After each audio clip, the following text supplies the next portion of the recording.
Hi hello welcome to our vlogs అండి. ఈరోజు video వచ్చేసరికి జొన్న రొట్టెలు విత్ ది అదే అలాంగ్ విత్ ది వెజిటేబుల్స్. అంటే కొన్ని కూరగాయలు అనేది యాడ్ చేశాను. కొంతమంది ఏంటంటే ఓన్లీ వాటర్ కలిపేసేసి స్లోగా, అది కొంచెం కష్టం.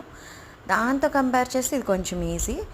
అండ్ దీనికి మళ్ళీ మనం చట్నీ కానీ అవి ఏం పెట్టుకోకపోయినా సరే, అంటే నంచుకోకపోయినా బాగానే ఉంటుంది.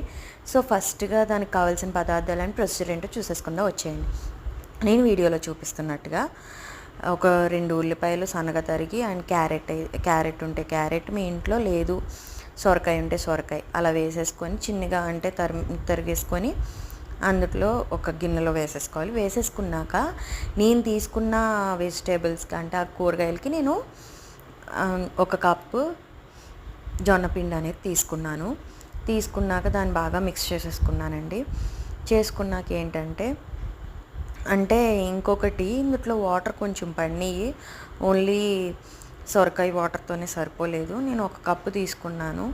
అంటే మీకు తగ్గట్టుగా, ఒకవేళ మీ ఫ్యామిలీకి తగ్గట్టుగా మీరు కప్పున్నర అయినా సరే 2 కప్పులు మీ ఇష్టం. అలాగా నాకు 1 కప్పు తీసుకున్నాను ఆ వెజిటేబుల్స్కి. తర్వాత నేను పెరుగు అనేది తీసుకున్నా. మీకు పెరుగు ఇష్టం లేకపోతే స్కిప్ చేసేయచ్చు. పెరుగు అనేది ఇంకొకటి ఏంటంటే మనకు ఫర్మెంట్ కూడా అవుతుంది, టేస్ట్ కూడా కొంచెం బాగుంటుందని చెప్పేసి తీసుకున్నాను.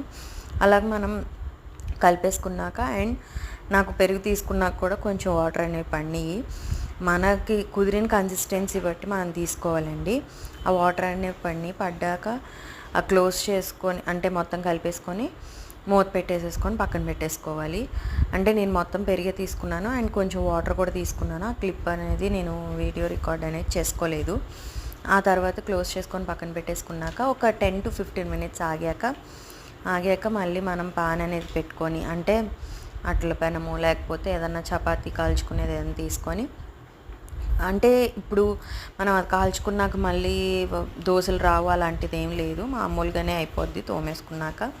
సో ఒక పాన్ అనేది తీసుకొని దాని మీద ఫస్ట్ టైం కాబట్టి ఆయిల్ అనేది వేసి, అలాగ చేత్తో నేను చూపిస్తున్న విధంగా స్లోగా వత్తుతూ ఉండాలి.